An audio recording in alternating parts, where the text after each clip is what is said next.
आखिर ऐसा कौन सा मंत्र था जिसके कारण साक्षात माँ पार्वती को देवाधिदेव महादेव की प्राप्ति हो पाई? ऐसी कौन सी साधना थी जिसके प्रभाव से प्रकट होकर प्रसन्न होकर भगवान आशुतोष विरूपाक्ष ने साक्षात माँ पार्वती से विवाह किया, जिन्हें वेदों का हृदय माना गया? ऐसे यजुर्वेद में जो रुद्र अष्टाध्यायी दिया गया अर्थात रुद्रम दिया गया, रुद्रम को आखिर क्यों एक शक्तिशाली माध्यम माना गया महादेव को प्रसन्न करने के लिए? रुद्र अष्टाध्यायी आखिर क्यों इतना प्रभावशाली माना जाता है भगवान शिव की प्रसन्नता प्राप्त करने के लिए? नमस्ते। महाशिवरात्रि का पावन अवसर समीप आ रहा है और हर वर्ष जो 4 रात्रियों की हम बात करते हैं उनमें से एक रात्रि महारात्रि, जो महाशिवरात्रि की रात्रि होती है, कहा जाता है कि इस रात्रि पर जो कोई भी साधना अनुष्ठान का या तो आरंभ किया जाए या तो पूर्णाहुति की जाए, इसका अनेक गुना प्रभाव प्राप्त करना संभव है। तो जो 4 रात्रियां हैं पूरे वर्ष की, महारात्रि अर्थात महाशिवरात्रि, मोहरात्रि अर्थात भगवान कृष्ण की रात जन्माष्टमी की रात, दारुण रात्रि अर्थात होली की रात और काल रात्रि अर्थात दीपावली की रात। इन 4 रात्रियों में से महारात्रि अर्थात महाशिवरात्रि का महत्व इसलिए भी बहुत ज़्यादा है क्योंकि देवाधिदेव महादेव के कारण ही, उनके महातांडव के कारण ही हमें 7 करोड़ मंत्र की प्राप्ति हो पाई। महेश्वर महाकल्प महातांडव साक्षिणी महाकामेश महिषी महात्रिपुर सुंदरी। जब महाकल्प की पूर्णाहुति होने जा रही थी उस समय पर देवाधिदेव ने जो महातांडव किया, उस महातांडव के दौरान उनके डमरू, उनकी रुद्राक्ष की माला, उनके गले में जो वासुकी नाग था एवं उनका जो नृत्य हो रहा था, उसकी हलचल के कारण जो मूवमेंट उत्पन्न हुई, जो नाद उत्पन्न हुए, उसे वेदों ने कहा शब्द ब्रह्म नाद ब्रह्म।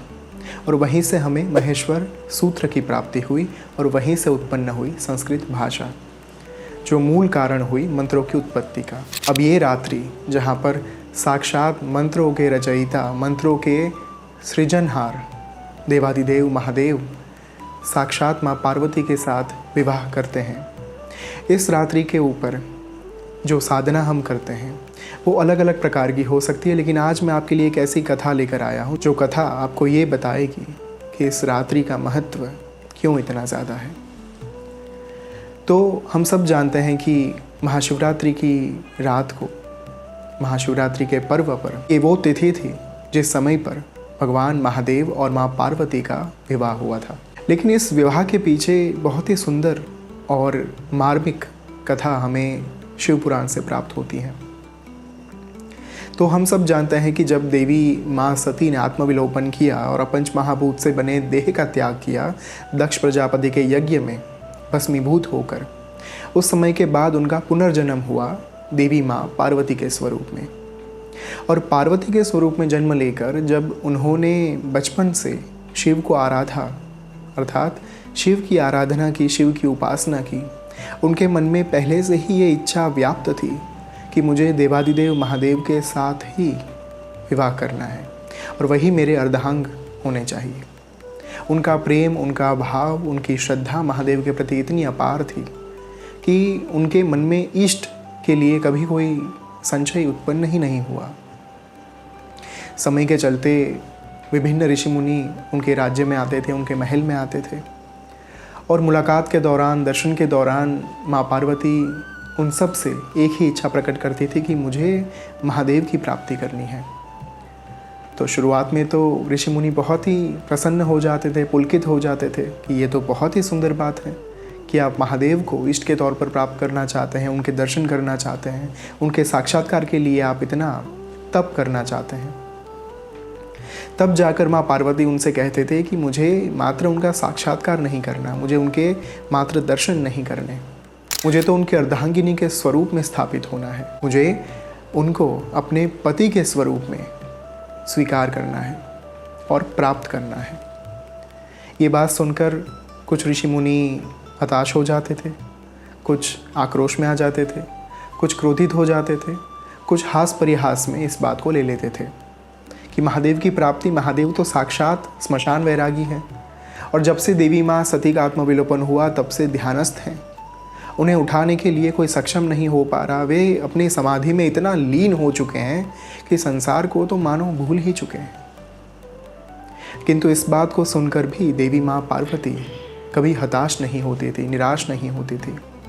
उनका प्रयास, उनका प्रयत्न निरंतर चालू रहता था और इस कार्य के चलते उन्हें ये आस थी मन में, उनके मन में ये अपेक्षा थी कि कोई तो आएगा जो मुझे बताएगा कि महादेव की प्राप्ति मैं पति के स्वरूप में कैसे कर पाऊँ। मैं आखिर वो कौन सा मंत्र जपूँ, वो कौन सी साधना करूँ जिसके कारण महादेव मुझे पति के स्वरूप में प्राप्त हो पाए। और जब जब ये बात आती थी तब तब देवी माँ विभिन्न ऋषि मुनियों से प्रश्न किया करती थी, लेकिन कभी उन्हें संतुष्टिकारक उत्तर प्राप्त नहीं होता था। एक दिन उनके राज्य में विचरण करते करते देवऋषि नारद आ पहुँचे। नारायण नारायण कह के भगवान नारायण के जो उत्कृष्ट भक्त थे उनका वहाँ पर आगमन हुआ। उन्होंने देखा माँ पार्वती के मुख पर चिंता की रेखाएं हैं, दुविधा की रेखाएं हैं, संशय की रेखाएं हैं। वार्तालाप के दौरान माँ पार्वती ने उनसे पूछा कि देवऋषि, मेरे मन में तो बस एक ही आस है। मैं पूर्ण श्रद्धा के साथ, पूर्ण प्रेम और समर्पण के साथ महादेव को अपने पति के स्वरूप में देखती हूँ और उनके अतिरिक्त मैं किसी भी और पुरुष को अपने पति के स्वरूप में देख ही नहीं सकती।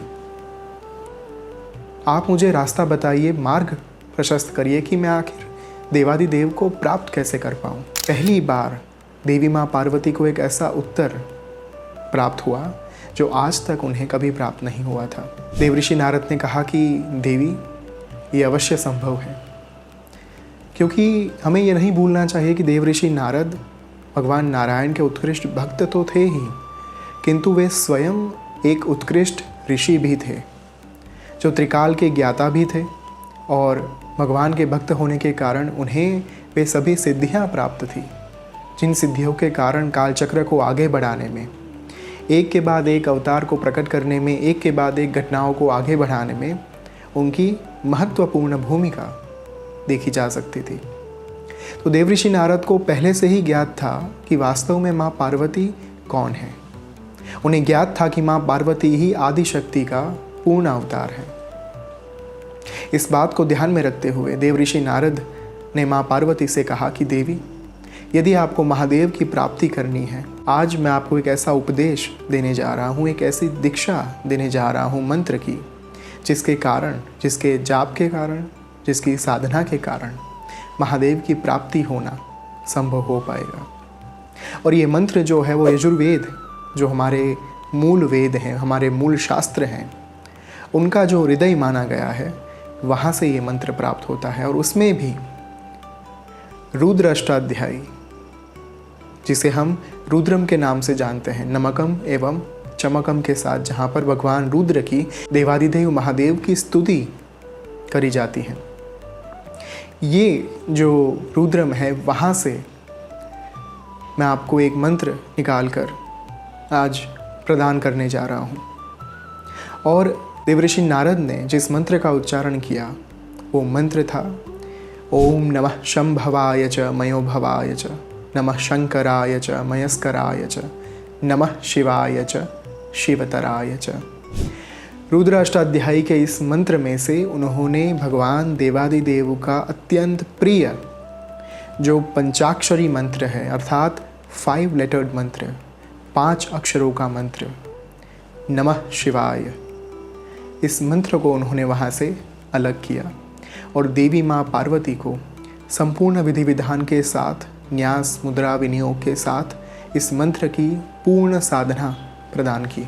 और आगे की जो कथा है वो हम सब जानते हैं कि देवी माँ पार्वती की तपस्या के कारण, उनकी साधना के कारण भगवान देवादिदेव महादेव प्रसन्न हुए, संतुष्ट हुए और देवी माँ के सामने प्रकट भी हुए।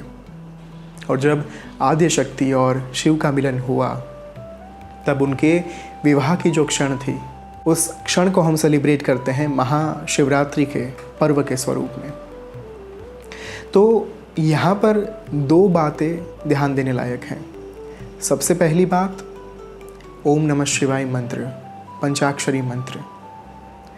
ये मंत्र की जब साधना देवी माँ पार्वती ने पूर्ण की, तब भगवान आशुतोष ने आशीर्वाद दिया कि मुझे ये अत्यंत प्रिय मंत्र है, क्योंकि इस मंत्र के कारण मुझे मेरी अर्धांगिनी की प्राप्ति हो पाई, आद्य शक्ति पूर्ण स्वरूप में प्रकट हो पाई, देवी माँ पार्वती का विवाह जो है वो महादेव के साथ संपन्न हो पाया। तो जिस मंत्र के कारण देवी माँ पार्वती को महादेव की प्राप्ति हुई, यदि वही मंत्र कोई भी मनुष्य जपेगा, इस मंत्र की यदि कोई भी मनुष्य, कोई भी साधक साधना करेगा, तो उन्हें महादेव की प्राप्ति, महादेव की प्रसन्नता प्राप्त होना सुनिश्चित है। और दूसरी महत्वपूर्ण बात, और जहाँ से ये मंत्र निकाला गया, वो था रुद्रम, अर्थात जिसे हम रुद्राष्टाध्यायी कहते हैं, जिसके माध्यम से रुद्राभिषेकम संभव है। गुजरात के कई भागों में इसे रुद्री के नाम से भी जाना जाता है, और कई रुद्रियों को मिलाकर लघु रुद्र बनता है, और कई लघु रुद्र को मिलाकर महारुद्र बनता है, और कई महारुद्र को मिलाकर अतिरुद्र यज्ञ जो है वो भी किया जाता है। तो रुद्री, लघु रुद्र यज्ञ, महारुद्र यज्ञ और अतिरुद्र यज्ञ, जो महादेव को प्राप्त करने के लिए और सृष्टि के बड़े बड़े कार्य को संपन्न करने के लिए एक अमोघ शस्त्र माना गया, ब्रह्मास्त्र माना गया, वो था रुद्राष्टाध्यायी अर्थात रुद्रम। और इसीलिए रुद्री, लघु रुद्र अथवा महारुद्र अथवा अतिरुद्र के माध्यम से, इन यज्ञों के माध्यम से महादेव की प्रसन्नता अवश्य प्राप्त की जा सकती है। और इसीलिए महादेव के भक्तों के लिए श्रावण मास के दौरान या फिर महाशिवरात्रि के दौरान लघु रुद्र के माध्यम से अर्थात रुद्रम के माध्यम से देवादिदेव महादेव का अभिषेकम करना एक पूर्ण विधान बन चुका है। तो सवाल ये भी उत्पन्न होता है कि रुद्रम में ऐसा क्या है जिसके कारण महादेव की प्रसन्नता पूर्णतया प्राप्त हो सकती है। तो सबसे महत्वपूर्ण बात रुद्रम की यह है कि रुद्रम की फलश्रुति किसी भी सामान्य ऋषि मुनियों ने नहीं लिखी। फलश्रुति अर्थात जब भी कोई स्तोत्र अथवा अष्टकम की पूर्णाहुति होती है, जब भी अध्याय की या फिर माला मंत्र की पूर्णाहुति होती है, उस समय पर ऋषि मुनियों के द्वारा वहाँ पर लिखा गया होता है कि इसका पाठ करने मात्र से, इसका पठन करने मात्र से या फिर इसके प्रयोग मात्र से एक साधक को क्या प्राप्त हो सकता है। उसे कहा गया शास्त्रों के द्वारा फलश्रुति। तो जो फलश्रुति है रुद्रम की, वो क्यों भिन्न है दूसरे स्तोत्र से या फिर अलग प्रकार के अष्टकम से।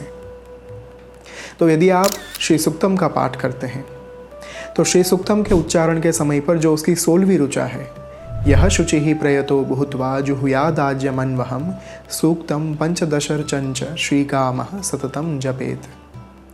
ये 16वीं ऋचा फलश्रुति है संपूर्ण श्री सूक्तम की, और ये फलश्रुति भगवान ब्रह्मा जी के द्वारा लिखी गई, और भगवान ब्रह्मा जी के द्वारा ही इस फलश्रुति को जागृत किया गया, इस मंत्र को जागृत किया गया, इस श्लोक को, इस ऋचा को जागृत किया गया। हालांकि अब श्री सूक्तम जो है वो माँ लक्ष्मी का एक स्तुति गान है, माँ लक्ष्मी को प्रसन्न करने के लिए एक सुदीर्घ साधना है, किंतु उसकी जो फलश्रुति है वो भगवान ब्रह्मा जी ने लिखी है। किंतु रुद्रम इसलिए सविशेष है क्योंकि रुद्रम की फलश्रुति किसी भी ऋषि मुनियों ने नहीं लिखी। भगवान देवादिदेव भोलेनाथ हैं, महादेव हैं। जब रुद्रम की रचना संपन्न हुई, जब रुद्रम लिखा जा चुका था, उस समय पर ऋषि मुनि पहुँचे देवादिदेव महादेव के पास कि महादेव, हमने आपकी स्तुति लिखी है, और नमकम चमकम के साथ अर्थात बहुत ही अलग अलग विशेषणों के साथ देवादिदेव महादेव की स्तुति यहाँ पर गाई जाती है, उनकी प्रशंसा की जाती है, उनसे प्रार्थना की जाती है कि हे देवादिदेव, आप तो भोलेनाथ हैं, आप विरूपाक्ष हैं, आशुतोष हैं, आप सब कुछ प्रदान करने वाले महादेव हैं। हमें ये चीज़ चाहिए, संपत्ति चाहिए, ऐश्वर्य चाहिए, स्वास्थ्य चाहिए, धन दौलत, संपदा, स्वास्थ्य इत्यादि इत्यादि। तो ये जो स्तुति गान है महादेव, हमने आपके लिए लिखना जो है वो पूर्ण कर दिया है, लेकिन अब हम चाहते हैं कि आप इसकी फलश्रुति बताएं। तो महादेव ने कहा कि मैं कैसे फलश्रुति बता सकता हूँ, आपने रुद्रम की रचना की है, आपने रुद्रम को लिखा है, आपने मेरा स्तुति गान किया है, तो आप ही बता दीजिए और आप जो कहेंगे मैं प्रदान कर दूंगा, मैं दे दूंगा अपने भक्तों को। आप फलश्रुति में लिख दीजिए कि मैं महादेव से ये मांगता हूँ और जो साधक इसका पाठ करेंगे या फिर यज्ञ करेंगे उसे ये प्राप्त होगा और मैं वो चीज़ भक्तों को दे दूंगा, प्रदान कर दूंगा। लेकिन ऋषिमुनि भी बहुत चतुर थे और अत्यंत श्रद्धालु थे। महादेव में उनकी आस्था अपार थी और जानते थे कि भोलेनाथ है महादेव, और जो मांगेंगे एक बच्चे की तरह, संतान की तरह आकर यदि हठ करेंगे तो महादेव वो अवश्य प्रदान कर देंगे। तो ऋषि मुनियों ने कहा कि महादेव, हमें नहीं लिखनी फलश्रुति, आप लिख कर दीजिए। यदि कोई भी साधक रुद्रम का पठन करता है या फिर लघु रुद्र यज्ञ करता है या फिर रुद्री के माध्यम से आपका अभिषेकम करता है शिवलिंग के ऊपर, तो उसे क्या प्राप्त होगा ये आप स्वमुख से बताइए। और उनकी हठ के कारण देवादिदेव महादेव को फलश्रुति देनी पड़ी और इसी कारण से यही मूल रहस्य है रुद्रम का, रुद्र अष्टाध्यायी का। आखिर क्यों रुद्र अष्टाध्यायी इतना शक्तिशाली शस्त्र है देवादिदेव की प्रसन्नता प्राप्त करने का, उसके पीछे का मूल कारण, मूल रहस्य यही है कि इसकी जो फलश्रुति है ये साक्षात देवादिदेव महादेव के द्वारा लिखी गई है। और जब देवादिदेव महादेव ने अपने स्वमुख से यदि बता दिया कि कोई भी साधक, कोई भी भक्त आकर यदि मेरा पाठ करेगा, मेरे इस रुद्रम का पठन करेगा, इसका प्रयोग करेगा, उसे मैं ये वरदान देने के लिए तत्पर रहूँगा, आतुर रहूँगा। और जब देवादिदेव ने ये बात कह दी तो उनकी बात तो कौन ही टाल पाएगा। और इसी कारण से रुद्रम का महत्व आदिकाल से लेकर आज तक, वैदिक काल से लेकर कलयुग तक इतना ज़्यादा है, क्योंकि रुद्रम ना सिर्फ महादेव की स्तुति गान करता है, किंतु रुद्रम ही वो ब्रह्मास्त्र है जहाँ पर साक्षात भगवान रुद्र महादेव प्रकट होकर अपने भक्त को वरदान देते हैं।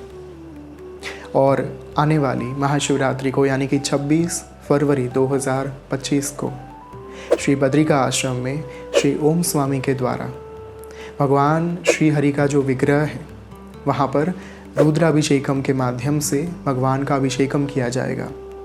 जिन्हें ज्ञात हैं, जो बद्रिका आश्रम आ चुके हैं, वो जानते हैं कि यह अवसर कितना अनन्य होता है, अप्रतिम होता है। पूरे वर्ष में मात्र एक बार, मात्र एक दिन ऐसा होता है जहाँ पर स्वयं ओम स्वामी जी श्री हरि भगवान के विग्रह के ऊपर अभिषेकम करते हैं। And that particular day is Mahashivratri. तो ये महाशिवरात्रि के पर्व पर रुद्रम के माध्यम से पूर्ण अभिषेकम किया जाएगा और भगवान का भस्म श्रृंगार किया जाएगा। और ये जो अवसर आने वाला है, साधना ऐप के माध्यम से आप अपने घर पर बैठकर शाम को 6:30 बजे यानी कि 6:30 PM IST Indian standard time के हिसाब से श्री बद्रिका आश्रम में लाइव रुद्राभिषेकम हो रहा होगा। श्री बद्रिका आश्रम में स्वामी जी के द्वारा उसे एकाग्र चित्त होकर देखने मात्र से भी वही फल प्राप्त करेंगे जो फल आपको महादेव के शिवलिंग के ऊपर रुद्री करने के माध्यम से अथवा रुद्राभिषेकम के माध्यम से प्राप्त होता है। लेकिन एक ही कंडीशन है, माइंडफुलनेस, अवेयरनेस। आपको एकाग्र चित्त होकर प्रत्येक मंत्रों का ध्यानपूर्वक श्रवण करना है। और ये रुद्राभिषेकम पूर्णतया लाइव होगा। वहाँ पर कौन सी सामग्री का प्रयोग किया जा रहा है वो भी स्क्रीन पर आपको विजिबल होगी। तो यहाँ पर मैं आपको एक इनिशियल ट्यूटोरियल दे देता हूँ। जब आप साधना ऐप को डाउनलोड करेंगे, डाउनलोड करने के पश्चात उस आइकन के ऊपर क्लिक करेंगे, तब विभिन्न मंदिर के दर्शन आपको वहाँ पर होंगे। जो सिद्धाश्रम के विभिन्न मंदिर आपको दिखाई दे रहे हैं, चाहे वो किष्किंधा हो, सुवर्ण महल हो, गजकर्ण हो, कैलाश हो, वैदिक वन हो, कदम्ब वन हो, वहाँ पर एक नंदी भगवान जो है वो विचरण करते हुए दिखाई देंगे। नंदी भगवान के आइकन के ऊपर क्लिक करने के पश्चात आपको वहाँ पर 3 ऑप्शंस दिए जाएंगे। जब ये रुद्राभिषेकम लाइव होगा उस समय काल पर आपको नंदी भगवान के आइकन के ऊपर क्लिक करके ही ये पूर्ण जो अभिषेकम है वो आप लाइव देख पाएंगे। तो आने वाले वीडियो में मैं आपको नंदी भगवान के आइकन के ऊपर क्लिक करने के पश्चात जो 3 विभिन्न विकल्प दिए गए हैं उसके बारे में बताऊंगा, और रुद्राभिषेकम करने के लिए आपको कौन से वस्त्र पहनने हैं, कौन से दिशा में बैठना है, कौन से नियमों का पालन करना है, कैसे विधि विधान होंगे, आपको क्या करना है, क्या नहीं करना है, इत्यादि इत्यादि इत्यादि नियमों के साथ दूसरे वीडियो में मैं आपको बताऊंगा कि रुद्राभिषेकम 26 फरवरी को महाशिवरात्रि की रात्रि को अर्थात सूर्यास्त के पश्चात आप अपने घर पर बैठकर कैसे कर पाएंगे और कैसे इस महारात्रि को आप साक्षात महादेव के आशीर्वाद प्राप्त कर पाएंगे। धन्यवाद। ओम श्री मात्रे नमः।